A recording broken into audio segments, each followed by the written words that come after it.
All right, what's going on, everybody? Welcome back to Keeping It Real with Tyler Smith. I'm Tyler Smith. I'm joined by Chase Yountz. Chase Yountz hosts the Cut to the Chase Sports podcast. We're going to do a little college football playoff talk, a little CFP review, and then also a little bit of way too early 2023, 2024, little look ahead preview. Chase, you here, man? Yes, sir, man. What's up? Not much, man. It's good talking to you, man. Good talking to you.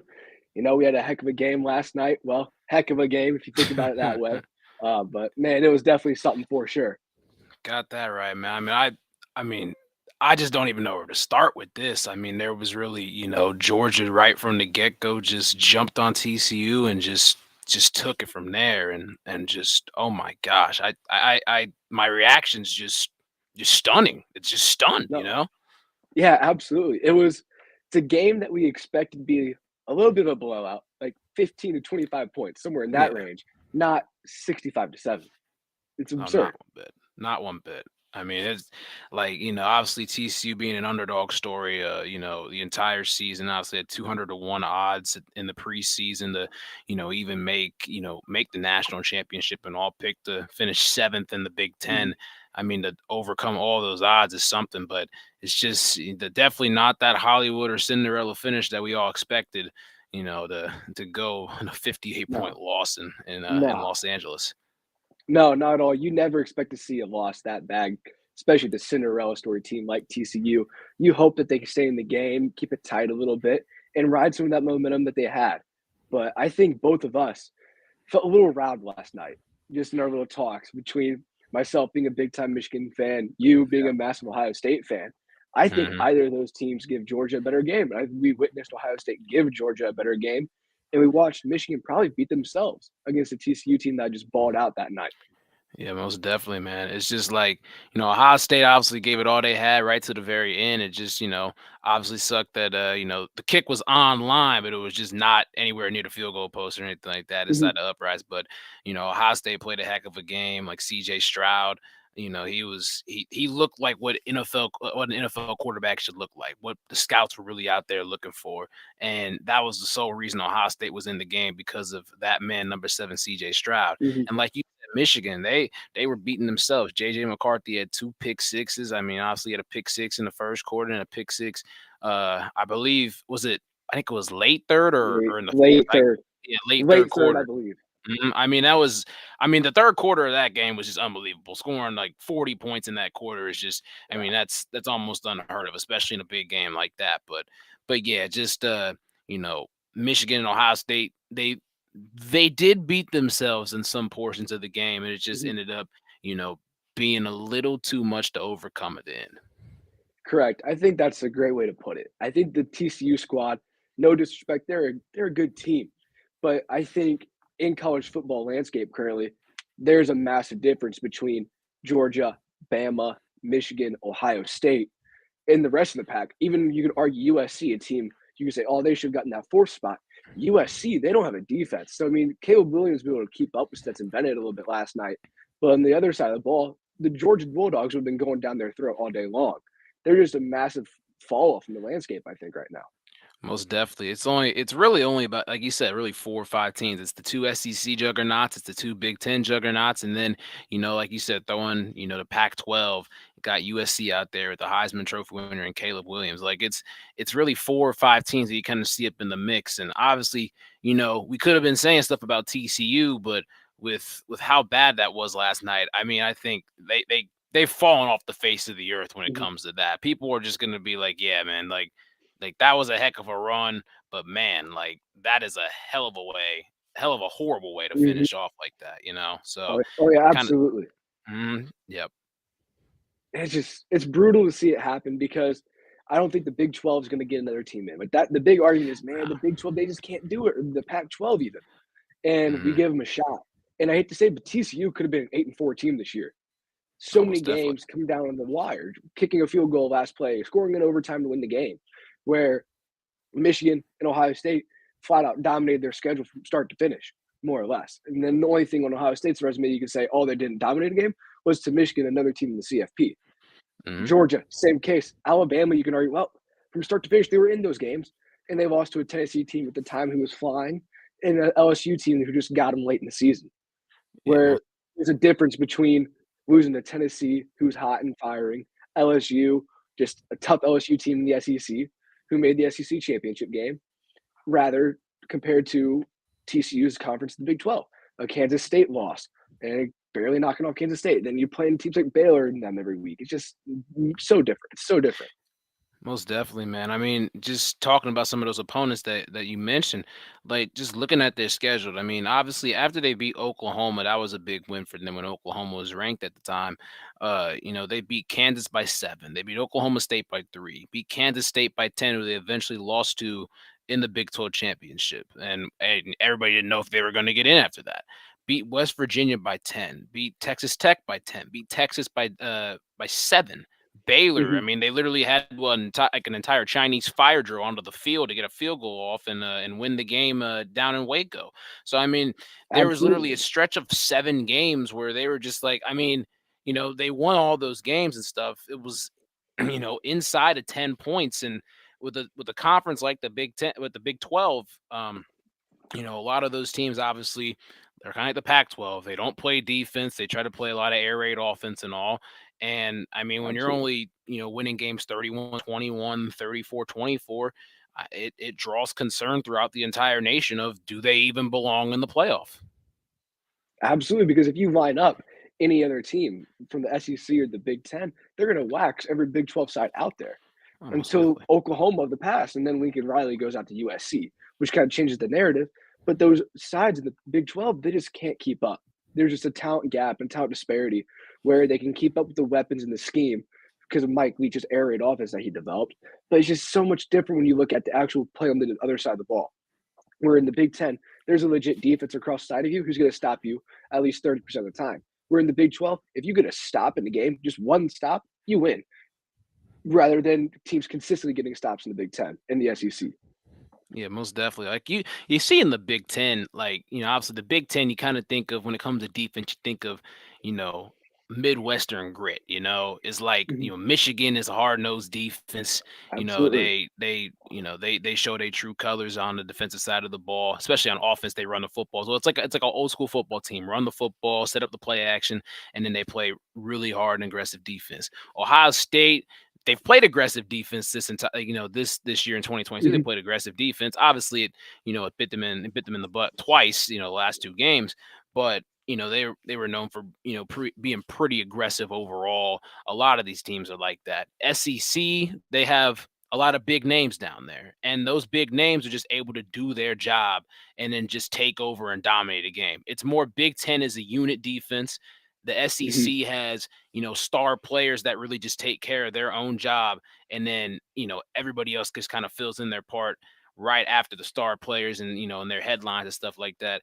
And then, like you said, the Big 12 and the Pac 12, I mean, it's like Swiss cheese, man. Tons of holes in it. Absolutely. It's just everybody's able to find gaps. There's no such thing as a zone. I mean, the zones are I don't even know how to explain Mhm. if a team plays zone in the Big 12 or the Pac 12 and all that stuff. I mean, you're guaranteed a nice 20 yards after the catch and everything if you're able to just complete in the zone. Yeah. That's what everybody's been doing. I mean, you talk about the air raid offense, Mike Leach, put in there, but I mean, like just teams are taking such advantage of that, and that's why you see a bunch of 40 and 50-point games, and Mhm. just no. And you talk about getting one stop and it's over. That's just Yeah. how it is over there, and you know like a team like TCU runs into a real defense, you're only going to put up 7 points. I Mhm. mean Georgia's offense. I mean, did we expect them to put up 65 points yesterday? I don't think anybody did. No. But I mean, I think we were least surprised. We were least surprised about TCU only putting up 7 points and Georgia putting up 65 points. It's a wide disparity, but it happened. Yeah, absolutely. I think you make a great point you mentioned earlier, where the SEC has a lot of star power. You look at Georgia's squad last year, how many guys on the defensive side ball got drafted in the NFL first round, Unbelievable. second round? Yeah. And then the leftovers from this year, they're going to go to the draft as well this year. Like if you think years past, myself as a Michigan fan, Michigan's known for having a dominant defense in all of Mhm. college football.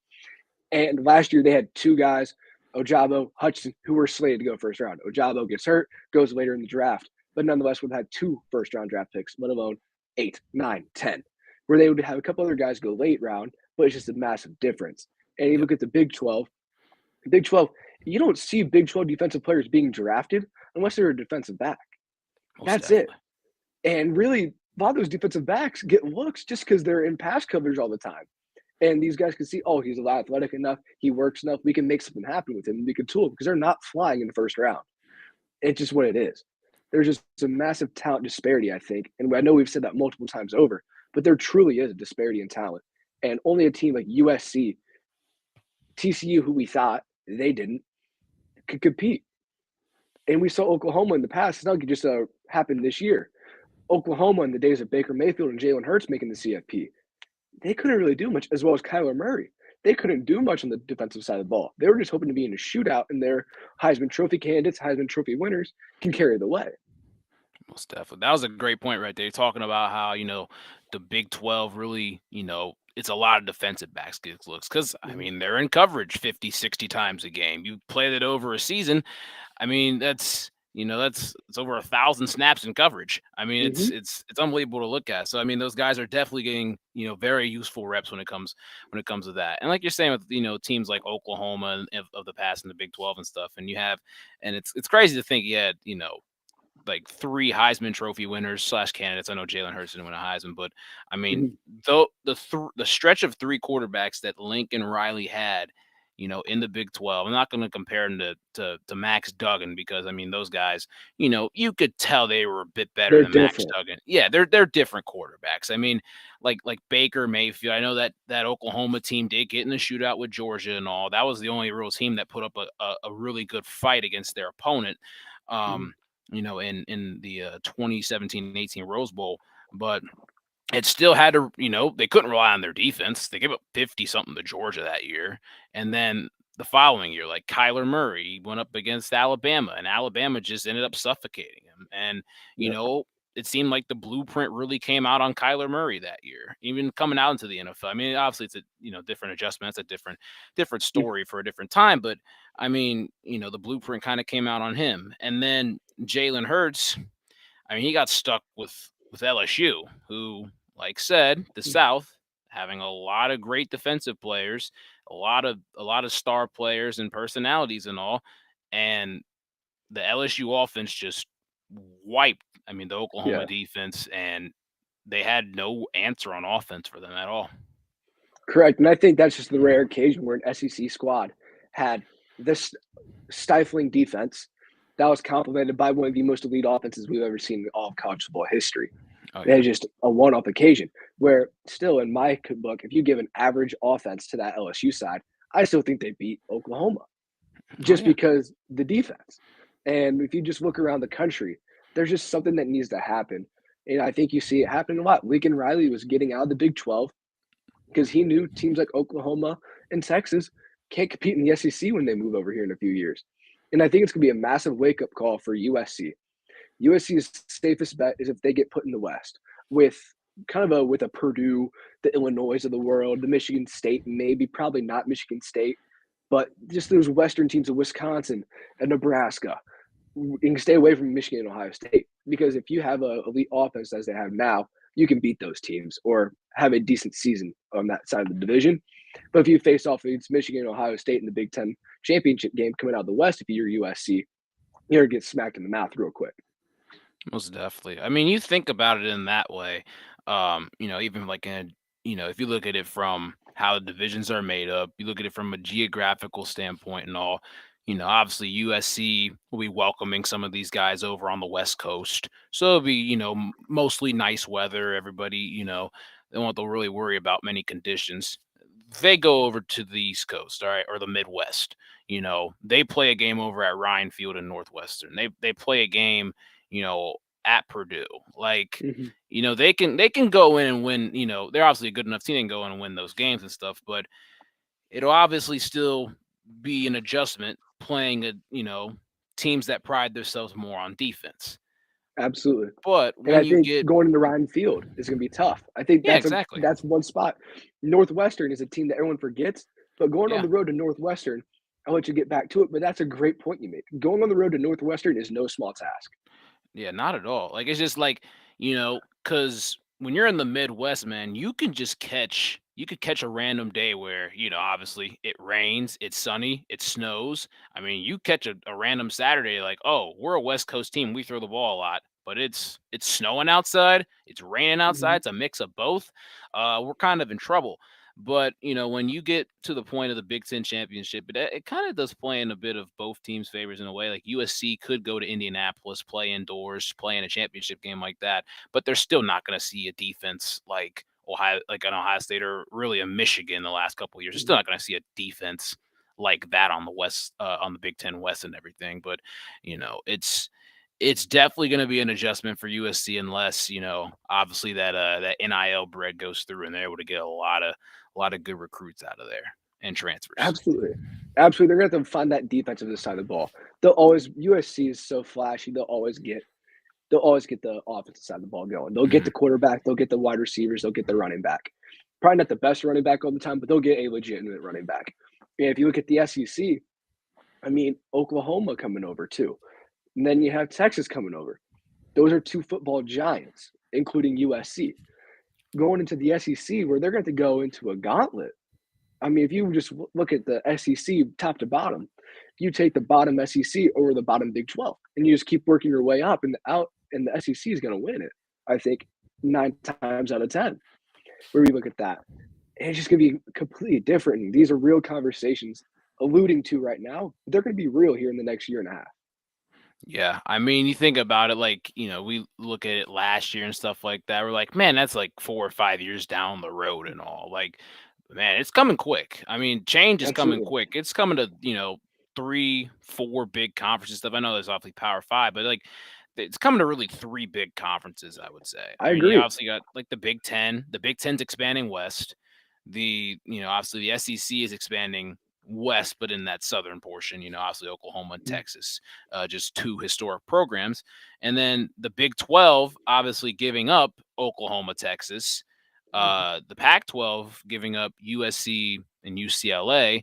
The Big 12 is getting schools like Cincinnati and Central Florida and stuff like that. So they're just kind of trying to find the leftovers in other places. And the Agreed. Pac-12, I mean, I don't know what else is gonna happen with teams like Oregon, Oregon State, Washington, Colorado with Deion Sanders primetime. Like, Mhm.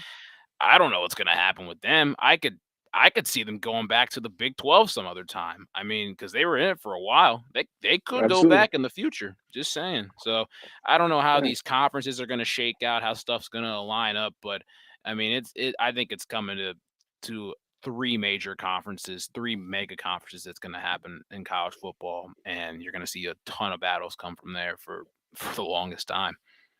I agree. It's going to be very interesting to see. And you make a great point with Colorado. Like, wait, take a minute here, and we're looking at like a way too early top 25 and talk about it a little bit. Yeah. Like Colorado is a team who's going to end up in the top 25 next year. They will be a top 25 team come the end of the season. They will go 8-4, no worse. That Pac-12 schedule is weak. They have Deion Sanders. He's hitting the portal. He straight up said, "I'm not really going to recruit young guys. I'm getting guys who I can bring in and play right now." And Mhm. during his opening days, open media days, and his first day with the team, he straight up said, "Yeah, 9% of you guys, peace out. Never see you again, unless you want to stay here and compete and probably not play." That's the reality. And I think Colorado can flip the Pac-12 and give them some momentum. But if you look at the Pac-12, they're going to get momentum with Colorado at kind of at the wrong time, because Colorado could go and knock off a USC, a UCLA. It'd look better for them. But now the Pac-12 is going to be left with Utah, Colorado, Oregon, here and there. It's just going to be tough to see it happen. Yeah, most definitely. I mean, there's gonna be some type.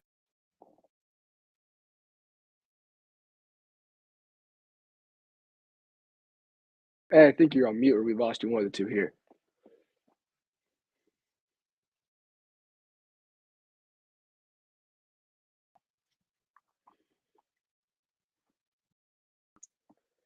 Might have lost you there. We're going to see if we can get him back in.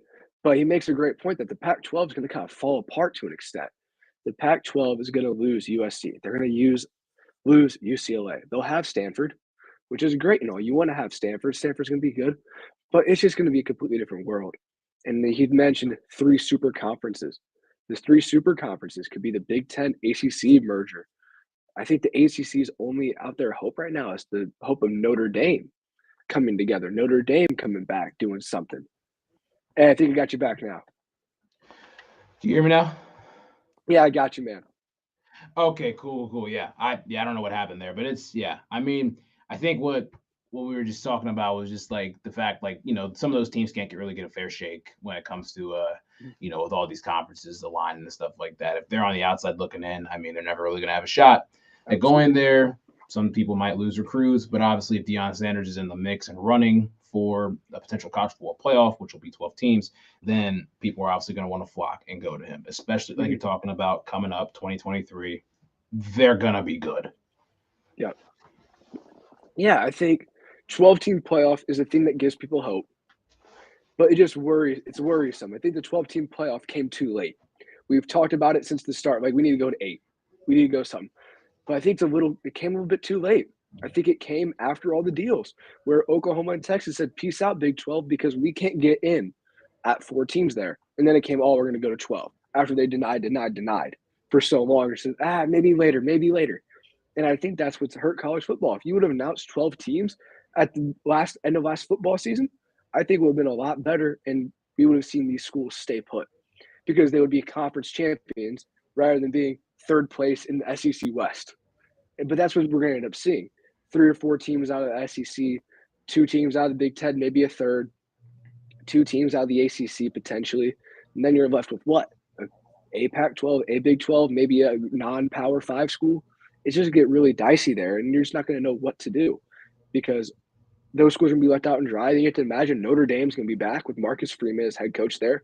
They just landed a big-time transfer getting the quarterback out of Wake Forest. Notre Dame will be back. And I mentioned while you were gone, I didn't know if you heard me, but the ACC, they need to land Notre Dame, but I'm not sure if they will. I think Notre Dame, if they join a conference, they'll go to the Big Ten. That's my personal belief and take. Yeah, I mean, from obviously look at geographical standpoint doesn't even mean crap now. I mean, it's the fact of Absolutely. We've obviously, realized that. yeah. I mean, with USC and UCLA, the move that just shattered any type of thing. Oklahoma and Texas, you could kind of be like, all right. I mean, you got Arkansas, Missouri's, and even in the SEC, so like, and then A&M's in it too. So I mean, that makes sense. But yeah, geographic standpoint, I mean, it kind of shattered it. But yes, Notre Dame, they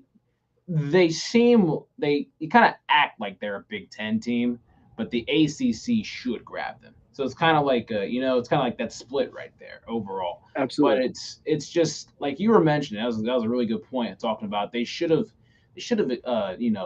shown this last year at the end of last season that okay, we're gonna expand to a 12-team playoff, and then a lot more of these deals might not have even been done, or even I'd say after the COVID season. There's a lot of time in between, all the COVID stuff going on Mm-hmm. all the way to the start of the 2021 season that, that actually would have been a perfect time to really, that or the end of last season to really present that opportunity that we're going from 4 teams to 8 teams. Or if they want to do that build up 4 teams to 8 teams to 12 teams, and 8 teams Yeah. in 2 years, or make that official jump to 12 teams, like you were just saying. I mean, they like I said, they did it too late. Now you got 2 mega conferences, maybe 3 on the way. Other schools fighting for scraps. I mean, this is going to be really interesting how everybody deals with this. Absolutely. And then from a player standpoint, too, I mean, we've just seen it with the transfer portal already. Guys are willing to jump ship 1 year into a school, less than even. They're guys who will go out on campus and they'll realize, crap, I'm not going to be the starter. I'm the freshman. I'm supposed to be starting right now. Coach said I have a good shot. I'll just redshirt and walk away from the program this year, bounce to another school while I'm cashing my NIL check, and then go start somewhere else next year with 4 years of eligibility. So you're going to see that happen. You're going to see some of these smaller schools who, like we saw this year, the stud wide receiver from Pitt bounces to USC because his quarterback, Kenny Pickett, goes to the draft and gets drafted by the Steelers. But he goes to USC, cashes in the bag, and plays for Lincoln Riley out there. So you're going to see talent from the small schools continually get poached. And I think you might see a lot of big schools. Michigan's doing it a lot this year. They had a tough recruiting class in the high school ranks, largely to the part of why I think Jim Harbaugh going to interview during media day last year. I mean, not media day, signing day, excuse me. And now we're going to hit a bunch of transfer portal guys. I don't think it's a bad thing. You're getting guys who are established already and starters other places, but it's just going to change the recruiting world and what's going to happen with these 18-year-old kids and then the transfer portal as well.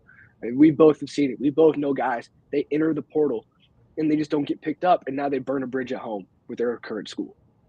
Yeah, exactly. Just you gotta have when it comes to the portal is really getting older quicker. And if you have that type of experience or that type of background you're gonna get picked up in the portal. It's bound to happen. Mm-hmm. If you go and you have no type of experience and you don't have that good of a background with your former team and all, I mean, hasta la vista on your career. I mean, it's just not gonna Mm-hmm. probably not gonna work. But like I said, like if you balance the portal and your recruiting class correctly, getting guys out of high school and kind of getting them ready a year in and seeing who can play, who might be a 1 year project, and then get them into the starting lineup their sophomore year, even maybe even their junior year if they're those guys are loyal in the system and really want to play for that team. And then you're getting older at some positions. You just kind of you value different positions overall is what the transfer portal and obviously your recruiting class coming in from high schools like. So it just depends on how some coaches kind of have that balance. They kind of have that certain edge and how they want to construct their teams at certain positions first, and then kind of see what happens with the other ones. Obviously, you want to construct a strong football team, strong enough to get to a playoff and win a national championship. But obviously, some coaches start in different spots. They start on the defensive side of the ball. They want to pride their team off of toughness and grit, or they want to start on the offensive side of the ball and they want to go off of precision and efficiency.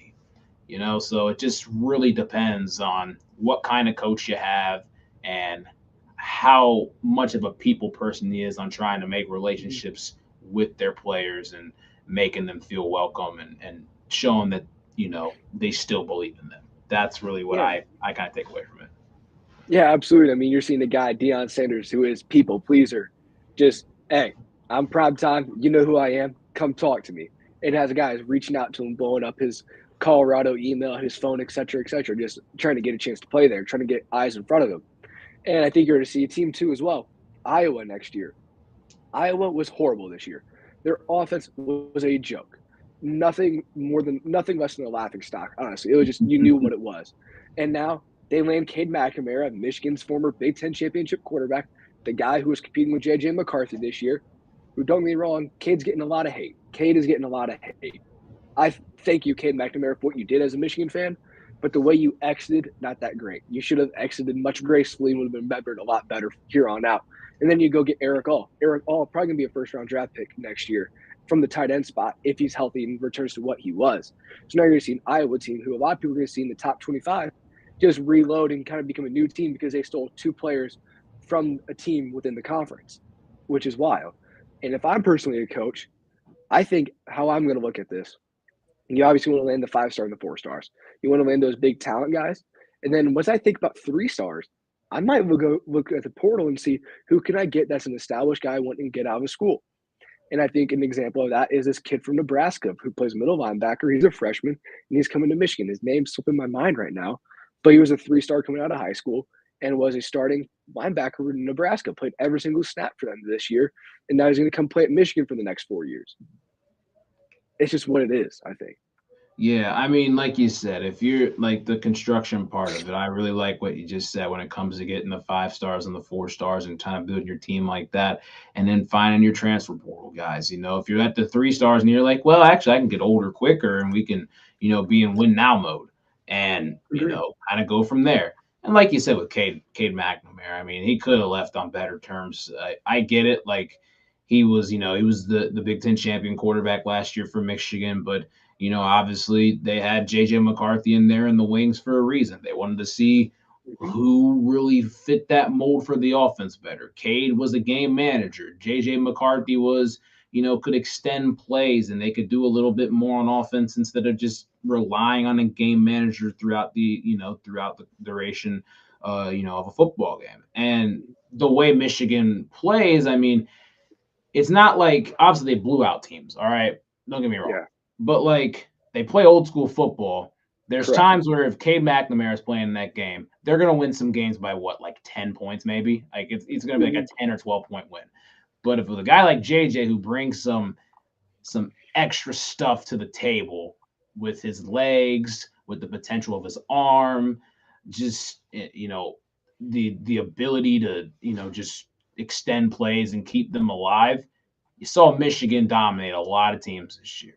Like you just saw it happen. I mean, we could talk about their schedule and all that stuff and who they might have and might not have played. I get Mhm. that, but they played the schedule that they were given. They went out and dominated, and you saw the results when it comes to the improvement that they made from last year and this year. Last year they might have had a better team overall when it comes to a defense, but this year their offense made more leaps, and I think For that sure. just shows that having JJ McCarthy in there was just better overall than having a guy like Cade McNamara, a game manager, company with that defense last year.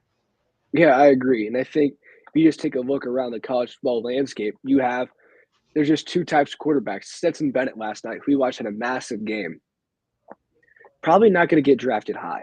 I hate to say it. Yeah. Great story, but he has so much talent around him. Guy like CJ Stroud has the talent and had the talent around him, and he's going to go early. Bryce Young as well had the talent around him. He's proven it here and there already. He's going to go. And a guy like Max Duggan, I will say he did earn a lot of respect from me again in that Michigan game and his Big 12 performance, just being gutsy as can be. But he's going to be a guy who probably is a third round or probably a backup. Not going to be anything crazy.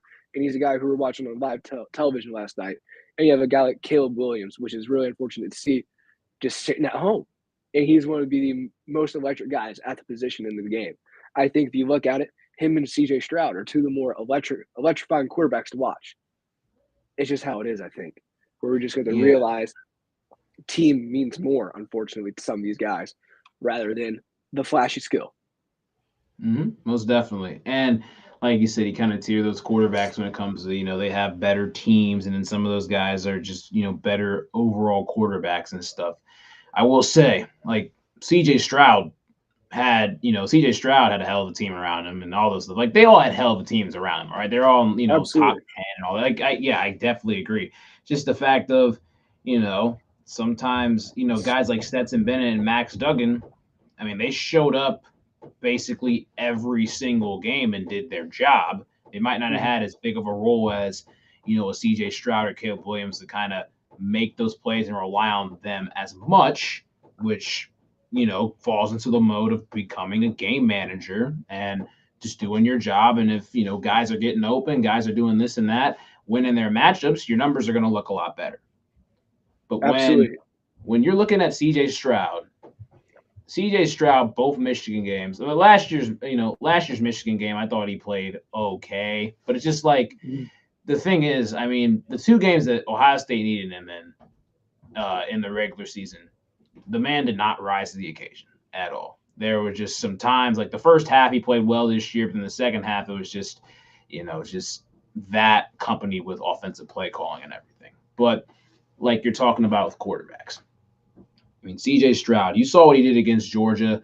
If he's playing like that, able to extend plays out of the pocket, improvise, use the arm, not throw to open receivers, but also throw guys open. There's a difference Correct. between open throws and throwing open. I mean, we both know that, but it's just like, if he's able to do some of that stuff, a bit more and see flashes of it, then that's a guy you pick in the top 5 and you want to put your franchise on. Bryce Young Absolutely. too. Bryce Young, I mean, in the college level, I mean, other than this is kind of bold, other than Johnny Manziel, this guy buys so much time in the pocket. It's Oh my. unbelievable. The amount of Agreed. things that he's able to do just in that, in that certain space, in that certain space inside the pocket, and just he keeps moving back, able to maneuver. He's got great pocket awareness overall, and he's just able to just buy enough time and make a throw downfield and just have a guy get open. The scramble drill, you see a lot of quarterbacks getting, practicing that, in practice and everything. But I mean, Bryce Young is really one of the best college football magicians with the football in his hands that I've ever seen. Oh, absolutely. And I think he's so slept on just because he plays at Alabama. I think that's what it is. If you put him at any other school in the country, any other school in the nation, it's just like, oh my God, what are we watching? Like this guy's amazing. But he just plays at Alabama. And Yep. too many people just see, it's Alabama. Bama has these guys around him. He's fine. But no, everybody has guys around them now. Everybody does. Don't get me wrong. Alabama is known for having guys around them, but it's getting to the point where now with the college football playoff, the top four, all season long, everybody has guys. And he's going to be one who I'm so excited to see in the NFL. I have a slight feeling he's going to get passed on in the draft for a little bit for just some reason. They're going to come out with something dumb. He's like, oh, he's too small, too short, whatever. And it's going to bite X amount of teams who pass him up in the butt. That's what's going to be. It's going to kill them. It's going to kill them because they're going to go out and draft a guy like Will Levis. Like, oh, big arm, so much arm talent. Like, don't get me wrong. Will Levis, he's a project, man. He has the ceiling of a Josh Allen. Everybody gets caught. Oh, he looks like Josh Allen. He's big. He's strong. There's more to being big, strong, and having an arm. That's what it is. There's more. If you look at Joe Burrow, I'm not comparing Joe Burrow to Bryce Young, looking at that, but they're guys. They're not the greatest athlete. They're not the greatest athlete. They're not freaky fast. They don't have the greatest arm in the world. They just know how to play quarterback. That's what it is at the end of the day. I think that's a massive thing that too many people forget about. They just get caught up in the flash and the glitz and the glamour of the guy. It's just no. Get the dude that can play ball. Like a Kayvon Thibodeau and Trayvon Walker this year being drafted over Aiden Hutchinson. To me, mind-blowing. Aiden Hutchinson's going to win Defensive Rookie of the Year because he's a football player and he knows how to play defensive end. Yes, he's not the fastest dude. He's not the strongest dude, but the man knows how to get to a quarterback and sack him 9 times out of 10 on the college level. And now it relates to the NFL level where he's getting sacks in games. He's getting involved. He's getting the double team as a rookie, which is massive. Yeah, I completely agree with that. That's just like, obviously you want guys that are just like, you just say, okay, they're a football player. They're just a dude that, you put them in there, they're gonna do their thing, and the other stuff comes with it. Like you're talking about with Will Levis. Like a team should pick up Will Levis. I'd say like a playoff team should pick up Will Levis that has, they're like, all right, we have a good quarterback right now, decent quarterback. And then just pick him up. He's a project, work on him for a year or two, see what you can do. And then, like you said, the Bryce Young thing, I could see that happening too. That's a really good point to make. Like it just, people, scouts are just going to come out and there's probably going to be one or two that are going to be like, yeah, just say something stupid. And it'll be like, oh, maybe we'll try to be, some NFL teams will try to be woke on this, quote unquote, out there. Just like that, and be like, oh, we really messed up on that one, So I don't know. Just I am excited to see CJ Stroud and Bryce Young in the NFL. I think there's a very good possibility that both of them end up in the same division with the Houston Texans and Indianapolis Colts, respectively. I think that could very well happen. CJ Stroud, I think if you look at who would fit each system best, Bryce Young would fit the Texan system better. CJ Stroud fit the Colts system better. CJ Stroud needs a little bit more. He needs a little bit more help when it comes to an offensive line to really, to really be able to operate and all. He could, if you saw what he did, if everyone saw what he did against Georgia, he's still able to move, do that stuff. But just like he's gonna need a better offensive line. Not saying Bryce Young shouldn't have a better offensive line or anything like that. That's when teams like that are gonna be able to, first year didn't go that well, but we have a great quarterback. He was able to show flashes, do a lot of really good things. We go out and we help him out in year 2. And then you see the improvement. And it's just, that process. So I think Bryce Young would fit the Texan system better. And then CJ Stroud would be more in that system with the Colts where they could be in a win now situation if CJ Stroud was there and he's able to, to play well. And one more thing before I pass it back over to you. No, you're good. Keep going. I've seen like, scouts come out here and there. I think this is one about Trey Lance from 2021. If a quarterback is labeled with having accuracy problems, I don't want him. You cannot be a good quarterback and not be accurate. That's a make it make sense moment. Like unless you can just bring that guy and you have a complete quarterback whisperer inside your building. Like, I don't want a quarterback that's not accurate. Like, that just doesn't make a whole lot of sense. Yeah, I mean, quarterback's job, throw the ball, be accurate, don't turn it over. And That's what I mean. People think like, oh, we could fix them, but no, just be simple. Like these teams at the top, they're consistently at the top because they overthink it and they don't do the right thing. Yep. If you draft Bryce Young, I'm not wishing Bryce Young to be a bust whatsoever. But if you have the number 1 overall pick, which the Chicago Bears have right now, they're going to trade out the number 1 spot for sure. Yeah. But if someone trades up, sells the farm, gets Bryce Young with the number 1 overall pick, and come 4 years, when it's time to pick up his 5th-year option, the dude's a complete bust. No one is going to look at that team and say, oh my gosh, you guys are a bunch of idiots. You took him. That's the flat out obvious answer. And I'm probably going to go out on a limb here, going out on a limb. Bryce Young's not going to be a bust. He's not going to be a bust. The dude's going to be tough. The dude's going to be able to play in the league. Without a doubt. And no one's going to blame you if you take him. No one's going to blame you if you take him at the number 1 spot. They're like, dang, that really sucks. I would have made the same move. But if you go out and trade up and you take Will Levis number 1, like, what are you doing? You got these guys on the board. Like, I'd rather have a Hendon Hooker out of Tennessee than Will Levis. Yeah. I'd rather have Hendon Hooker, and I can get Hendon Hooker in the 3rd or the 4th round. Yep. Off a torn ACL too. I mean, you trust Absolutely. that process even more. I mean, he's like Absolutely. 24, Rest him. 25. You can rest him. You can rest him for you. I'd rather have Stetson Bennett start day 1 for my team than Will Levis. Yeah. I mean, it's just obviously the system. But yeah, I completely agree with you. It's just like if you throw Will Levis out there opening day, you should just literally pack your bags, just get the plane ready and all that stuff, and just fly back home, prepare for week 2. I mean, it's just like it's not just trying to shit on the guy, but it's just like, if you throw him out there right now in an NFL game, it's toast. It's over. You better hope you have your job at the end of week 18. Yeah, exactly. That's what you're doing. Yeah. If you put him out there on day 1, you better hope you have your job. That's what it comes down to. Yeah, I'd even say by the end of September, you hope you have a job. It's just like it's today's NFL, man. Exactly, man. If you got a high draft pick like that, man, you're just throwing it out there. You're just like, well, I mean, hey, hold my beer. I mean, I guess we can try something crazy. Yeah, absolutely. But yeah, I will say, bringing it back to Young and Stroud, I could see the Colts trading up with the Bears and just taking CJ Stroud, and then the Texans take Bryce Young, and you have the top 2 picks in the same division from the same class battling each other. Like that would think about it. You got those 2 guys, Trevor Lawrence, the number 1 overall pick, who has won that division, and then the Titans with their ground and pound game with Derrick Henry. That would actually make the Titans and all those things. I think the AFC South a very fun division to watch if it comes to those 2 quarterbacks coming right out of college and having to battle each other twice a year. That would be really fun football to watch because CJ Stroud and Bryce Young, they're ready. They're next up. That's what it is. Mm-hmm. It would be, and I think that could be a division with 4 new quarterbacks. I think Tannehill's on the outs. Could it be Derek Carr or it could be somebody else?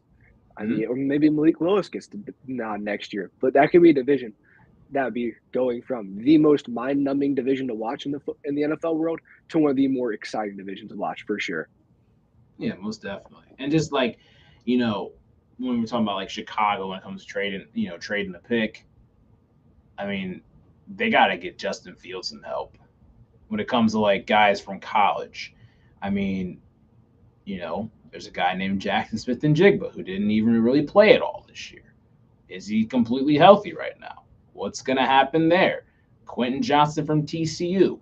I mean, there's a lot of different pieces the Bears are going to need. They're in the number 1 slot for a reason. Like I said, they'll trade it back. They'll look for, I think they'll go best player available, wherever they trade back to, if they're at the 4 spot, if they trade with the Colts and all. But, keep in mind that, a healthy Jackson Smith-Njigba will help any team in the National Football League, especially his former quarterback, Justin Fields. Correct me if I'm wrong here. Was Njigba there with Fields? Was it Njigba's like freshman year? I mean, 2020. I mean, obviously they had an entire cast: Olave, Wilson, Jameson Williams, tons of guys like that. And Njigba did play a bit here and there and all. So I mean, they had some chemistry. Yeah, exactly. They had some type of chemistry though. Yeah, and I think that can just be something there where Justin Fields can give a nod like, hey, we've seen this guy on tape. I actually priced him. I had a year with him. He's a good dude. And I think you're going to see that repeat cycle where Devontae Smith, Jalen Hurts, Jalen Waddle, Tua, Joe Burrow, Jamar Chase, kind of something like that. It works. And no one would blame you for making that pick. Or if you get Quentin Johnson, who's probably number one receiver on all draft boards at this moment just because healthy, injury-free. I think you can argue either way for the both of them. But I think that's a great draft pick either way if you can't go wrong. And then I think you say in the top 5, you get a great pick, and then you load up and get some other draft picks too and get Justin Fields some talent because he showed he can do it in moments. He can do it in moments. He can make it happen. But he just needs help. He just needs help at the end of the day. Yep, exactly. And it's just like you look at a process when it comes to, obviously every year there's great college football players that come out. There are. And it's just like the process of building around a quarterback, like you talk about year one, you draft the guy, you're at the top of the draft for a certain reason. So, you're probably not going to make that huge improvement of, we won 2 games and we're just going to win 10 games and go to the playoffs and all that. So it's like, all right, this is an evaluation year. We're going to see what our guys got. Second year, you go out in free agency, you get the guys that you want. You build around them. You get some guys on defense, get some offensive linemen. Hopefully they had some help, some chemistry come from the first year when it comes to running backs and receivers. And then really you see that improvement. Year 3, that's when everything's got to come together. And then after I'd say year 3, you get to year 4, hopefully make the playoffs by then. If you don't, you get to year 4, and that's when you get to guys that are picking up 5th-year options. You're doing this, you're doing that. You're like, are we really going to move on with them? Or, are we going to let him go? Are we not going to pick up his option? And then it comes down to, am I giving my guy $250 million, $500 million, or are we blowing this thing up again? Exactly. Like, this is just trying to figure that stuff out. So, I mean, it's obviously the first 4 years of being an NFL quarterback, especially when it comes to that, I mean, it's just, it's huge, obviously. 4 years, the 5th-year option, and then the second contract being the biggest contract. So it's such a critical form when it comes to that. If I don't know how the Texans would be able to do if they get Bryce Young, I don't know, because that franchise seems to be in shambles. The Colts seem to be pretty down bad as well. But I mean, we'll see how that goes because the Colts have a bit more. They have more opportunities, I'd say, than the Texans do. But right now, I mean, it's pretty close, I would say. Yeah, something's got to happen. That Colts team has too much talent to be at the bottom of this draft. That's where I'm at. They got a good enough offensive line. They have one of the best running backs in football. They were banged up. Hopefully this year's a fluke year. But they definitely need to go out and draft somebody. They can't go do the veteran move again because it hasn't worked. Just go get somebody young, be the franchise guy, and run with him. And it also helps you out because what people forget about when you draft this quarterback. Right now, Joe Burrow, he's cheap as can be. Patrick Mahomes was cheap. All these guys, they're on their rookie deals. So that first 4.5-year window, 5-year window is massive because they're so much cheaper and you get talent around them. Exactly. And that's what just got to play that salary cap game. It's always fluctuating, always moving. But more money equals should be better. At least should be better. Should, that's the key word. Go out and buy talent, but in an ideal sense, in an ideal world, you should be able to buy talent. You should be able to buy talent. And that's what we saw with this Jacksonville Jaguars team. They overpaid. Everybody made fun of them for overpaid for a guy like Christian Kirk and getting some guys on their offensive line, but they needed to. And it got them to the playoffs at the end of the day. It just helps. And you can overspend a little bit on these guys, get into a bidding war on a guy when you have a rookie quarterback. Yep, I agree. It's just like, like those destinations, obviously, Jacksonville and Florida, sunshine, palm trees, blah, blah, blah, all right, when it comes to the residential standpoint there. But it's just like attraction-wise, people don't think of Jacksonville. People before last year didn't think of Cincinnati and stuff like that. Like, you're going to have to go overpay for some guys if you're going to want to have a good team and try to change that culture in the same year. That's just how it works. You got to go overpay for some guys like that. Now, if you're if you're at Dallas or something like that and you come off a bad season, you can get anybody you want. You can get anybody you want any type of year. It's Jerry Jones. It's big bucks, big money. but it's just the differences of the cities. It's the differences in who's running the teams. It's just the trends that you've been on when it comes to records and all that. Everything comes into account. A smaller market team is gonna have to overpay. That's just how it goes. I mean, we both know that pretty well with our team having to do that. Even last year, and it paid off quicker than we ever could have thought.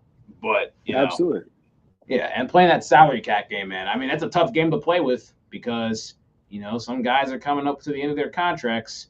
So that it's like you look at guys in college and you're like, okay, obviously we got to see what happens in year one, but what are we looking at 3-4 years down the road? It's a whole process, and that's why you have so many people in your front office to do all that as well. Yep, and that's why they're getting paid a ton of money, because they can bounce the books. They can do the good old kick the can, find out ways where we can take this $7 million and we can pay it in 10 years. And if I sign a dude in free agency who's going to be a difference maker and the reason why they made the Super Bowl of Odell Beckham with the Los Angeles Rams. That's just what happens. They just start kicking it around. The Tampa Bay Buccaneers, how they're able to reload and get all these guys. They just kick the can, they deal with it. And teams are willing to suffer like the Rams this year. Just have a horrible, miserable season, but you won the Super Bowl last year. Think about that. And people are more willing to do that. Oh, yeah. I mean, people are willing to sell their souls for a ring, and that's what the Rams did. I mean, they don't have a draft pick until probably some people that are in 7th or 8th grade right now. I mean, look down there and middle school football to find their next first-round pick. But hey, they got a Super Bowl, so I mean, that's it just kind of balances. Do you want the ring, or do you want potential down the road? You want that ring. That's just what it is. Yeah, that's all it comes down to. And so I know you're busy. We gotta shift some gears here real quick. Any last notes on the NFL front? Any guys? Here, let's do this. Closing out. 3 dudes you're excited from college football this year to see in the NFL next year. Man, I mean, we mentioned a couple of guys already. I'm excited. Obviously, I'm excited to see CJ Stroud in there, but I'm really excited to see how Bryce Young kind of takes, his game from college to the NFL, because I think his game kind of translates more to the NFL when it comes to put him in any system and he can ball more than I'd say CJ Stroud, who's got to be in a specific system. I also want to see Quentin Johnson, like you mentioned. I mean, he's you stole mine. That's what I was thinking. Yes, jump ball receiver. Cannot wait to see what he's got in store. At the NFL level, there's going to be a lot of teams that are, very, very lucky to have him. And man, a third guy though, I'm interested. I don't want to stay with quarterbacks and stuff, but I'm just interested to see where Stetson Bennett ends up. He's not going to be a starter. I agree, but I'm just interested to see what uniform he's in. Say he's in he's not going to go to San Francisco. They already got a guy named Brock Purdy that wears 13 there, but just he goes in a system like if Teddy Bridgewater goes and he goes to Miami. In a system like a Mike McDaniel, who's kind of like a Shanahan, and say Tua doesn't stay healthy the entire time, and he has to step in and play a little bit and throw to guys like a Tyreek Hill and Jalen Waddle. It'd be really interesting to see where he ends up, what system he's in, and how he looks in an NFL uniform. He's Lamar Jackson. I think everyone said that for the last year, 3 quarters. So, yeah, I'm just interested to see where Stetson Bennett ends up. For sure. I think those are good ones. I think jumping on that Stetson Bennett take, I think the Vikings, add them to the Dolphins.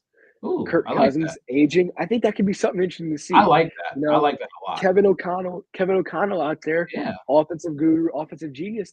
Yeah. Justin Jefferson out there. An aging Adam Thielen. We got Dalvin Cook and Madison in the backfield. Land another receiver here down the line. You got TJ Hawkinson. Man, I like that. I love that.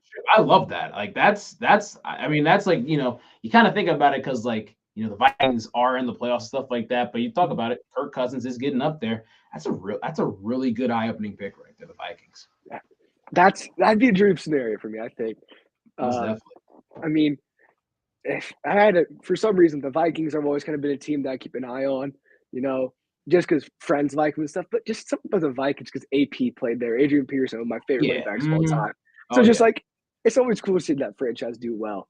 And definitely. if I had to jump on a couple of different guys here that you didn't mention, I think Bijan Robinson out of Texas Yep. could be fun to watch Oh, yeah. depending on where he lands. Most I definitely. think he'll be a late first rounder, which is a good thing for him. I think find a team you maybe just needs a running back or could be a young guy and develop there and be a little bit dangerous. Mhm. Addison, I'm Oh, gonna go yeah. a different wide receiver. I was thinking Quentin Johnson, but then you took Quentin Johnson from me, so I'm gonna go Addison. I'm gonna go Addison on this one. I think a guy similar to Devontae Smith, he kind of reminds me of. I think he could have some true potential if he lands with a good quarterback his rookie year. And another one. I'm gonna go defensive side of the ball. We haven't done a lot of defense. I'm gonna say Will Anderson. Will Anderson, a guy who can kind of Oh, play a little yeah. bit I of mean, everywhere. Could play anywhere. I think you can play him in the linebacker oh, role. boy. You can play him on the edge. You can do some. Yeah. You can do some stuff in coverage. Think of he can go to a creative D coordinator. That's what I'd be happy to see. Man, most definitely. You think about it, like we've kind of seen a couple of guys come out like that the last couple of years. Isaiah Simmons hasn't really Absolutely. panned out to be that, but Micah Parsons has. I Yep. mean, that's a great pick. Will Anderson, he's definitely going in that top 5 for sure. Yeah, it'll be fun to see. And I'm gonna try and flip my screen, share this over to you, and give a little look at this little top, way too early top 25 here. Let me see. Okay. What should we see? You seeing that? Is that coming through all good? Let's see real quick. I haven't got anything yet, There we go. but Boom. I there think we I go. got it. I think I got it. Yep. Awesome. You Yep. seeing it? Cool. Oh, So yeah. we just pulled up ESPN, just give a little reference. We can talk about it a little bit. Okay. I think 25 Iowa is a safe pick. Yep. I think so. I mean, the Big Ten team, they're obviously you see here returning some guys, but the reason why I think they're here, this man right here, Cade McNamara and Eric Hall. I think those are the two why they're there. Yep. I like the pick there. It's very safe. So yeah, I mean 25 Iowa looks good. Yep. And the one here, I saw this and I was loading it up. Number 24, the James Madison Dukes. FCS right there. Okay. Yeah, coming up, FCS to the FBS in the Sun Belt, a team who's going to be in the Sun Belt, but really, team should be looking at James Madison to maybe join a little bit of a bigger conference here, I think. Yeah. A Without a dominant doubt. team in the FCS throughout their history, coming up to the FBS, immediate success, 8-3. Could be scary to kind of see that team kind of flirt around with that 24 slot. I wouldn't have guessed they'd be 24. I would have think top 30 for sure. I would have been expecting more of a surprise like a Colorado, I think. But this is definitely a pleasant surprise. Yeah, most definitely, man. I mean, you look at it like, James Madison has gotten more spotlight overall in recent history when it comes to the college game day there. They look at it here. But I mean, that's a really interesting look. And I like to see James Madison up in the mix. That's dope to see, actually. Yeah, it's a pleasant little surprise. Sorry, we got a little Deion Sanders commercial as soon as we start talking about Deion in Colorado, man. Got that right. Texas Tech, number 23 in the country, 8-5. I think why you're seeing them here is returning 16 starters. That's why you see them up here. Yeah. And these way too early top 25s. And I hate to say it, 25 to 20 is never really too interesting here. You're going to see the teams that are senior heavy. The UTSA Roadrunners, a couple of non-power 5 sides. North Carolina, Mac Brown coach team. And a lot of talk that they may have one of the best quarterbacks in the country. Oh yeah. Next year. Oh yeah. I mean, Drake May, man, that dude is special. I would not be surprised if North Carolina is higher on this list. Obviously, it's way too early prediction. Correct. But just don't be surprised if North Carolina's in the top 15. They might be that team that runs the ACC next year if it's not Clemson Tigers and Cade Klubnik, I think. That might be the pick coming out of the ACC giving a run. For sure. Then you got the Lane Kiffin coached Ole Miss Rebels coming in at 20. It's always a school where I think coaching is what's going to be the reason why they're considering this. Just offensive guru in Lane Kiffin. What you thinking about this one? Most definitely. I think they, having Lane Kiffin on your sideline, having a good game plan from him on the offensive side of the ball is always going to keep a team like Ole Miss in many games, especially in the SEC. I like the pick. Absolutely. And then we're going to roll up the Tulane Green Wave, bouncing off of a big win against USC in the bowl game here. Kind of a shocker to me, still seeing them in the top 25. I hate to say it, but 12-2 out of the AAC. Their conference, that Cincinnati used to run and dominate until Luke Fickell said peace out. Yeah. What are you thinking about that one? I mean, obviously, they got to give their flowers getting that Cotton Bowl victory. I think they're going to really, really miss Ty Spears. I mean, that dude is a hell of a running back. He Oh had my a gosh, tear this 100%. entire season. I mean, just unbelievable. I think they're gonna miss him a bit too much. But I mean, Tulane Greenwave. I mean, this is a lot of respect for them, especially being at number 19. Correct. Yeah, I think it's a lot of respect, maybe a little bit too much respect, but definitely give them a tip of the cap. Like, hey, congrats on your Cotton Bowl victory against a legitimate USC side that we just saw with Caleb Williams being tough. And then Kansas State coming back here, 10-4, 7-2 in the Big 12. Reason why they're kind of relevant, they beat TCU in the Big 12 championship. But really, they're going to lose their quarterback, Adrian Martinez, familiar name for you to Big Ten fans out of Nebraska, bouncing to Kansas State. And man, I hate to say it, but a guy when I saw, Adrian Martinez is on the schedule. Let's go. Michigan defense gonna eat. Hate to say it, but that's what it was. That's just how it is, though. But yeah, I mean, you look at Kansas State. At least Will Howard is coming back. He was the guy that did beat TCU and gave them their only loss until last night's complete dismantling. But this is, I'd say, another good spot for Kansas State. This is obviously very, very, very early, but I like way too early. Day after the national title game. Yeah, if you haven't heard. But yeah, I mean, I like the pick, though, especially coming off that Sugar Bowl game against Alabama. Yeah, and I think in the very depleted Big 12, had some success in the transfer portal as well. I think it's going to help them out quite a bit. And then Oregon State Beavers, I think the biggest headline here is a team that did well in the Pac-12 last year. I know it says 6-3, but they looked a lot better than 6-3 at times. But the reason why they're up here, DJ Uiagalelei out of Clemson. I'm not too sure what to think here. DJ Uiagalelei has been a guy who's I don't know about. I really just don't know. Yeah, I mean, DJ, thing about it, DJ went from Clemson, where he had a lot of weapons, to Oregon State, where, I mean, obviously, like I said, they did get better as the season went on, but just we don't know what to expect from DJ. We don't know what to expect from Oregon State. Pretty iffy on the pick right here.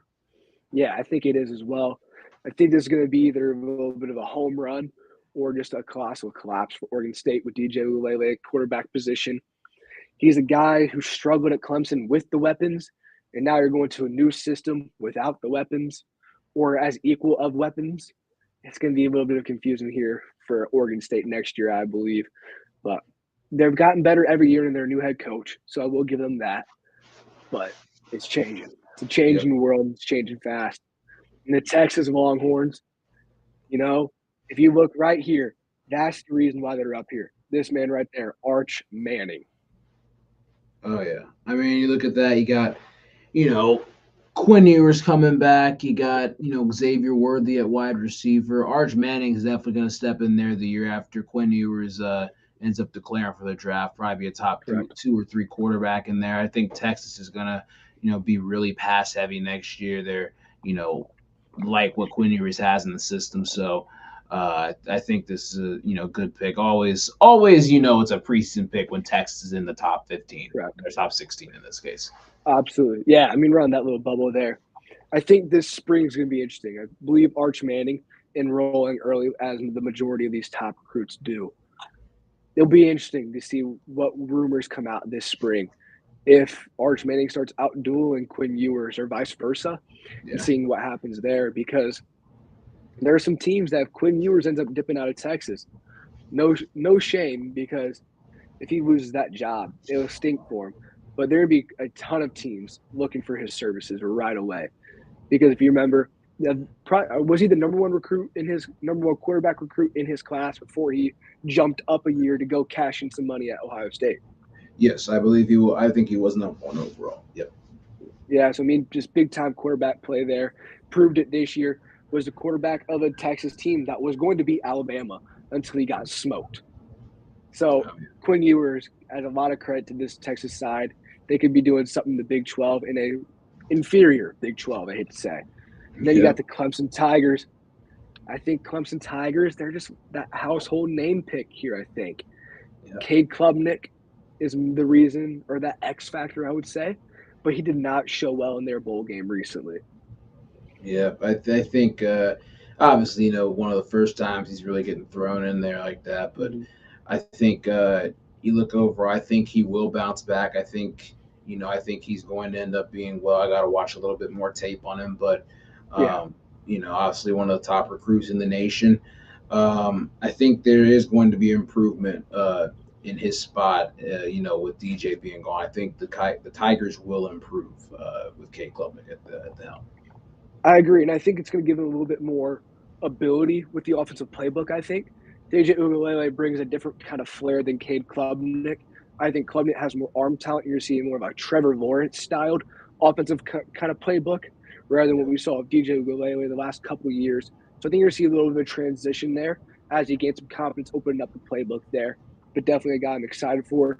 And just a note, he beat Quinn Ewers in the Elite 11 when they were both in high school as seniors or juniors before Quinn jumped the ship. I mean, there's a Mhm. guy, just if you want to know a little bit of talent about him, if you don't know much about Klubnik because he's been on the bench the last year or two, that's a little tidbit for you there. And the Notre Dame Fighting Irish, who really poor offense to start the year, but I think that offense can be solved by one, and name is Sam Hartman, Oh yeah, I mean that was a great pickup in the the portal. quarterback out of Wake Forest. That was a great pickup in the portal. That was fantastic. I cannot wait to see him battle it out with Ohio State on September 23rd on NBC next year. That's going to be fantastic. I think it's just adds a completely different gear to Notre Dame that they have not had in a long time when it comes to throwing football. I agree. I agree. And then you have Marcus Freeman going to his alma mater, trying to get a win. You Yeah. always can kind of get the boys rallied up for a game like that. And that would be one. If I had to take a shot in the dark, college game day might be there next year. Okay, I like the early prediction. Yeah. And I think you got Utah Utes here at 13. Utah, I think just you got to know Cam Rising coming back. He announced it recently, and that's why you see him here, a team of Utah, who's always had that stifling defense in the Pac 12. Beat USC this year, you know, I think Utah is going to be here. They'll be in the mix, a similar team to last year. And they're always a team that no one really thinks about, but they always kind of sneak around the top 10, top 15 come the end of every college football season, I think. Yep, they've really climbed the last couple of years. They've had some upset wins over some of the best teams in the Pac-12. Obviously, USC got them twice this year. They got USC twice this year, excuse me. But yeah, Utah just seems to make that climb every single year. They're just always in the mix in the top 15 or so. So I like to pick with Utah. I agree. And then we're going to kind of keep moving. TCU Horned Frogs. Tough day to say they're going to be number 12 in the nation. I hate to say it, man. Tough day to say it. Oh yeah. Obviously losing Heisman front runner, Heisman finalist for a while there, Max Duggan, Kendre Miller, Quentin Johnson. And then you're losing your two best defensive backs. You can argue in college football. TCU fans are going to say they're two of the best, but definitely two of the more elite college defensive backs. And Travius Hodges Tomlinson, I mean, guy who I personally watched kick my Michigan wide receivers' butt every single down. Yeah. But losing there, it was a brutal game to watch. What are you thinking here? Yeah, I mean that's going to be a big loss right there. That's the nephew of Ladanian. Yeah, Obviously the absolutely. Horned Frog ties right there. I mean TCU, man, like Stephen A. Smith said on First Take this morning. Actually, I mean those guys shouldn't even show up to class on campus. They shouldn't. I mean that was absolutely embarrassing. It's going to be tough to rebound from it. That's just keeping it real. It's Mhm. really going to be tough to rebound from it. I mean, they're obviously Power 5 school. They went to the Natty, but it's just like if they would have lost by, like said, 15 or 20 or so, I think it would be a bit more respectable. But man, 12, that still seems pretty high at this moment. Yeah, those good old Nike Tech suits that they give you. Oh Yeah, yeah. those TCU boys better not be pulling those out for another month. I think. I hate to Oh say it. heck no. Yeah, we got a month or two at the least there. Yeah, and then you got Washington sneaking up here. This is a team that I think is really surprising to see up here. I mean, I know my Michigan squad. I think we got them in a good time a couple years ago because there's been a lot of talk around this Washington Huskies side, kind of being rebuilt up. And I think what you're seeing here is a kind of a Washington Huskies team that's just been recruiting well, and I think their guys just finally getting old enough to kind of make something happen here. Yeah, most definitely. I think Michael Penix returning actually is going to bring Mhm. a lot of fire back to this Washington team. Overall, he was one of the leading leaders in passing yards this year in college football, and I think that's going to continue with some of the guys that they will have coming in and all that. Some of the guys that they'll have return. I think Michael Penix coming back is going to Yeah, be huge for the Huskies. yeah, and I think going 4-8 in 2021, that's the year that Michigan caught them. They actually talked about it right here, 4-8 in 2021. But they're rebounded, as you see here, 2022, 11-2, kind of a team that's kind of rebuilt and just kind of flipped on its head. It's tough to do better than 11-2. Team that's fighting around 10 wins next year, I think, as well. Got that right. And now where we get interesting, I think, here. I think this is where we get interesting. Number 10, Tennessee Volunteers. Quarterbacked by Joe Milton. Could it be their new big-time recruit? Is that Nicholas? Is that the recruit? Oh, which one? Who is it? Yep. Okay. Yeah. Nicholas Imaleva. Imaleva. Imaleva. That's a name. Got that. Yeah. That's the name right there. Yeah, I didn't know that was the last name there, but that's definitely a mouthful. That's definitely gonna be a mouthful there. But that's a team. I know Joe Milton from my Michigan experience. Oh yeah. I got told he was going to be Cam Newton. He got beat out by Cade McNamara. Oh yeah, it just shows. Through the year. Oh man, that just shows everything about it. But yeah, I don't know. I mean, Joe Milton at least will have a second chance to really to get going there. I mean, Tennessee is getting a lot of good recruits coming. I think their recruiting classes will be strong the next couple of years as long as Josh Heupel's doing his thing, especially with that offense. It's going to be interesting. I like Tennessee at 10 right now. I agree, and I think when the past blue bloods, a little bit of that NIL money might be coming back that way. I think you're going to see Tennessee make a little bit of a resurgence, and kind of stick around for a while, hopefully. And now at 9, Oregon Ducks. Okay, Oregon Ducks 10-3. Yeah. Bo Nix coming back. That's why. If you think about it, Bo Nix coming back. That's the big point here, I think. Oh yeah. I mean, guys were talking about him even being, as crazy as it sounded. At one point, he was a Heisman candidate. So yeah, I mean, you got to put him up in the top 10. Bo Nix until that Washington game when Michael Penix outdueled him. I wouldn't even say outdueled him. Actually, it was just the fact that some coaching errors and mistakes down the stretch, potentially cost them a trip to the college football playoff. But yeah, I agree. I think Oregon at number 9 with Bo Nix coming back, I expect a pretty big year from him in 23. Agreed. And then you got the LSU Tigers, Brian Kelly running it back again, and you keep your quarterback. I think that's what you need to remember. You keep quarterback Jaden Daniels. Had a year in the system, bounces back this year. Obviously, LSU can recruit. They're going to dominate. They got some guys in the portal here as well that I know. LSU at 8 in the SEC. Is that the second SEC team we see here? I feel confident that LSU will kind of finish the year around the top 15 mark. Yeah, I'd say so. It's might be a little high, I'd say, but agreed. Having high. Yeah, having guys like Jaden Daniels and Malik Neighbors coming back is pretty big. Obviously, they lost Kayshon Boutte, who played like Boutte the entire year. But I think yeah, but I think LSU will be, like you said, along that I'd say 11 to 15 line. I think 8 might be a bit too high, but they did have some pretty impressive wins this season. For sure, and I'm sure they'll get one next year against somebody. We're not sure who yet. That's how they'll kind of hang around that mark. But they're not going to be a scary team nonetheless. USC Trojans at 7, personally. I think this is a little bit low for me thinking. I would have expected to see USC a little bit higher, especially bringing Caleb Williams back, Lincoln Riley back. And they're obviously going to continue to reload through recruiting because USC is that brand. They're going to get their guys. And they're also going to get some guys out of the portal too. I think USC sitting at 7 is a little too low for me. But I'm not sure. I'm also not how sure I'd put them in the top 4. I don't think top 4, maybe 5. But I feel 7's a little disrespectful personally.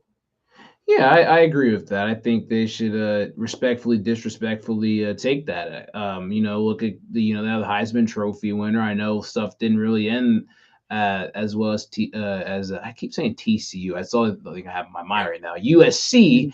I think USC ended their season on a raw note when it came to blowing a lead against Tulane and losing and blowing their chance at the playoffs. So I think that's where part of that's coming from.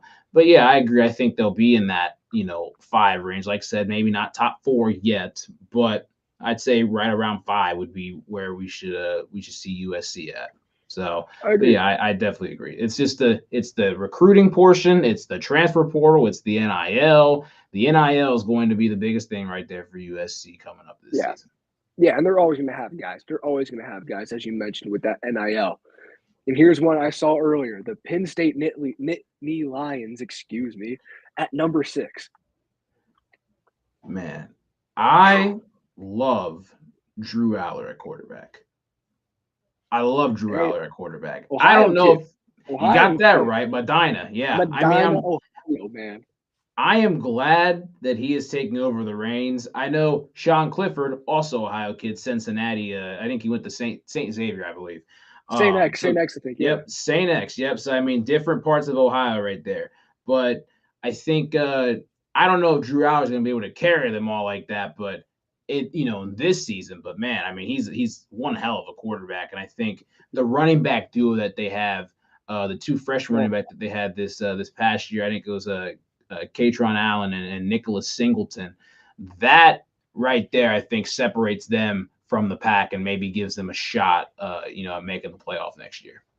Yeah, I think that's where they're going to be around. I think the Big Ten East is going to be strong. The Big Ten East definitely going to be strong again. Sean Clifford finally getting out after what feels like a lifetime, man. But it feels like a lifetime, but definitely a guy who ended his career on a high note. I'm happy for him. Yeah. But I think this Penn State side can be dangerous next year. A lot of skill position guys that are very talented around him. And I think if Drew Aller can step in and be what we kind of expect him to be if you're the number 2 pocket passer in your recruiting class, should be a Penn State team that can compete right away next year.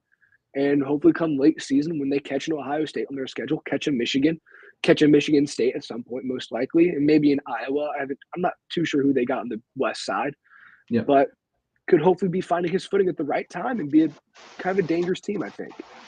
Oh yeah, I definitely agree with that. I mean, I think this is the right place that they should be in, that 6 or 7 area for sure. Agreed. Now here's where we're gonna get a little controversial, I think, or get some interesting ideas floating around. Alabama at 5. Man, I mean, they're losing their quarterback. They're losing the best pass rusher in the nation. Don't know what's going to happen with Jahmyr Gibbs. I mean, he's a hell of a back. Yep.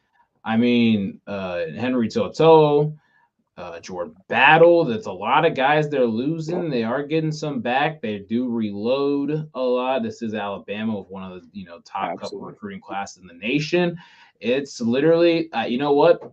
With them not making the playoff, I think 4 or 5 is a good spot to put them because you just kind of expect Nick Saban to do what it does and get his team back in the mix. Yeah. And it's just going to be interesting to see what happens to the quarterback position because you're going to have 2 highly touted guys, Jalen Milroe, and Simpson. I mean, you got 2 guys there. I mean, we saw – It was we saw Milroe. Yeah, we saw Milroe a couple games. Yep. Yeah, very limited action. Obviously, Bryce Young run like crazy, running that season. But you have to imagine he's going to be the front runner entering the spring. But really a job in my eyes who I think is a little bit more wide open. And it's going to be interesting to see what Nick Saban kind of comes up with here. Most definitely. I think I think Milroe, I'm not trying to say anybody reminds me of Lamar Jackson, but Milroe in a way reminds me of Lamar Jackson. I don't know how the development's going to go with that. I think I just remember seeing a run or 2 of his that was just very, very electric, but I think it was against Arkansas. But I mean, this will be quite interesting to see what Alabama does at quarterback moving forward.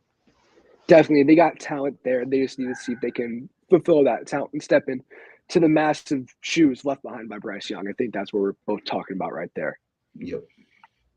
And then we move on to number 4, not mow on to number 4. We're moving on to number 4. Florida State Seminoles, a surprise, a big surprise here. Oh yeah, I mean, that actually is quite shocking. I did not expect to see them this No. high. They had great season at 10-3. I remember they were all basically dead on arrival for the last half decade or so. But Mhm. I mean, wow, number 4. That's I don't really have a whole lot of thoughts with that. Just a lot of transfer portals. You know, guys that are coming back. This is quite interesting. Yeah. Wow, that's about all I Yes. can really say. No, I think wow is right. I think you're seeing 16 guys returning from a 10-win ball club, and that's why you get some eyes on them. And it's a Florida State team who has some money with them. I think it might be an early prediction, but this could be a team that turns out to be Texas A&M this year. If you remember this time last year, A&M was supposed to be Oh top 5. man. It's Yep. just they got all the guys. They have the stars, but they have the stars like the recruiting stars, but those don't directly translate to the field, I don't think. And I'm Yeah, not I saying they have a mean, complete fall off, but reminds me of A&M. yeah, A&M, that was a complete colossal disaster, like the falling of Pompeii, Rome, whatever the hell you want to call it. I mean, that was that Historical, was I like it. got that right. That was horrible. Just trying to get the historic phase going on. But yeah, that was that was that was that was I mean it was terrible to say. I mean A&M, just how high up they were and losing to App State and just everything Yeah, else that came with it. I mean it's just embarrassing. yeah. You say unfortunately, App State loss is hurt. App State loss is hurt. I'm familiar. I'm Yeah, familiar. about 15 or so years, but yep, you're right. And then still remember it. And Got here's that one at right. number 3. So here, let's do this. At number 2, it's gonna be the Buckeyes, and one's gonna be the Bulldogs. Yeah, So big news coming out of the Michigan camp. Blake Corum coming back today, he announces. huge. Huge. And that's big. That's big. I think right now, um, I know the guys on my show would not like me saying this, but it's kind of tough Oh, I'm sure though. they will. It's kind of tough though, okay? Like, because Ohio State has such a great core around it though. I'm actually not gonna say. I actually think I agree with the rank right there. I think Ohio State and Michigan are very, very close. It's just the fact that obviously Michigan's had the last 2 wins over Ohio State. They're kind of staying with their ways of, obviously McCarthy coming back. They're getting Corum back. We didn't even play in the game against Ohio State. It just it just depends on the quarterback for Ohio State. They're bringing back, Yeah. Mayan Williams. They're bringing back some guys like that. I don't know what's going to happen with Travion Henderson, Dallin Hayden stuff. One of those guys will hit the portal. That's just going to happen. And then Yeah. Marvin Harrison, Emeka Ibuka. I know Emeka Ibuka, there's been some floating rumors around that he might end up at USC, which would be quite interesting. I mean, it just depends on, his thoughts for that, if he's going to trust playing with the new Ohio State quarterback or the Heisman Trophy winner, Caleb Williams. Yeah. But I mean, this is going to be quite interesting. I think it just really depends on the quarterback of Ohio State. I don't know who it's going to be. It's either going to be Kyle McCord or Devin Brown. There's going to be a lot of pressure on that quarterback to step in and try to take over the keys of this Ferrari that Ohio State has on offense. Yeah. No, I mean, you're 100% right. I'm kind of surprised. Yeah. I'm Yeah. I mean, surprised that not about the rankings here. I mean, I think it's kind of a coin toss between the two. But yeah, I'd say. I'm surprised a quarterback in the transfer portal didn't look at Ohio State for a minute. Yeah. Didn't look at Ohio State for a minute. If I'm say I'm a guy who just had a solid career somewhere over the last 4 years, and I got a year of eligibility left. Ohio State is a really attracting job because you're going to compete against a guy who hasn't seen the field a lot. You're established, and you got the weapons around you to make you look amazing. Yeah, I don't know. I'm kind of surprised someone didn't look that way. Yeah, I see where you're coming from. That's a really great point. But I think so. I've obviously me and some of the guys off the show have talked from the side. One of my good friends, Brady King, we've he's big into Ohio State recruiting. I've never seen anybody do it like he's done it. But he You know, kind of from seeing all the insights and stuff like that, Ohio State went out and got Justin Fields in 2019. Justin Fields is a Correct. generational talent like that, okay? And I think what Ohio State wanted to do was they didn't want to, basically kind of go into that mode of like, oh, we're just going to be that transfer portal place and just kind of scare Mhm. off 5-star quarterbacks that, we're bringing in and everything. I think that might be part of it when it comes to that. If a guy like a Drake May would have been in the transfer portal, that's a guy you have to grab. That's a guy Yeah. that's a must have right there. So I think it kind of plays into okay, the rating scale, like Ohio State could have a 5-star quarterback in their wings that they've been trying to develop, 4 or 5-star quarterback they've been trying to develop for a minute, obviously like the Kyle McCord and Devin Brown. But if a guy as good as Drake May was walking out there in the transfer portal, you gotta grab him. So I think Definitely. they didn't see anybody that they really thought would not necessarily fit their system, but just hasn't been in their system. And the Yeah, two and guys they have in, wowed them enough, you know? exactly, yeah. And I think that's the mode that they've been taking. And I think they're kind of going with the safe option, is how I would put I it. agree. I agree. You know what you have in-house. Yeah. And, I think anybody can look very talented within this system with the weapons you have. Marvin Harrison Jr. already. Mhm. Yep. Emeka Ibuka hopefully stays if you're an Ohio State fan. Yep. But I think that's where, before NIL money, he stays at Ohio State for sure. Like, why would I Yep. leave, Exactly. But Mhm. that's the reality of it. But hate to say it, Ohio State has 6 more dudes that are going to be just as good as Emeka Ibuka next year. They can just step up and fill it in at the wide receiver spot. That's just Yeah, how it is. they just got a good room there. Good room, good Yeah, coach. Brian Hartline. I mean, head coach. He'll be a head coach here in the next year or so. yeah. He should. He should be. I'm surprised he's not in the conversation for some jobs already. But Most definitely. yeah, nonetheless, I think both these teams right here are coin tosses. I think if you say Michigan above Ohio State, I think you should go in with the familiarity. You have Yep. your quarterback and your running back, and you have some defensive returners. I Yep. think what hurts Michigan right now is the unknown with Jim Harbaugh. Personally, I think Harbaugh's coming back. Yeah. One, I would love to have him back. I hope he comes back. But also being a realist, I think he does come back. I think he's just doing all this. He had hired an agent recently. I think Mhm. a lot of it is just kind of play to get Ward Manuel of Michigan, the athletic director, just to fork up the money. He took a pay cut recently. He's been to Yep. back-to-back college football playoffs. He beat his big rival twice, back-to-back Big Ten champs. He just wants to see him get his bag, and rightfully so. Um, but I think Ohio State, Michigan, 2-3. I think you look at it as a 1, 2A, 2B, something like Yep. that.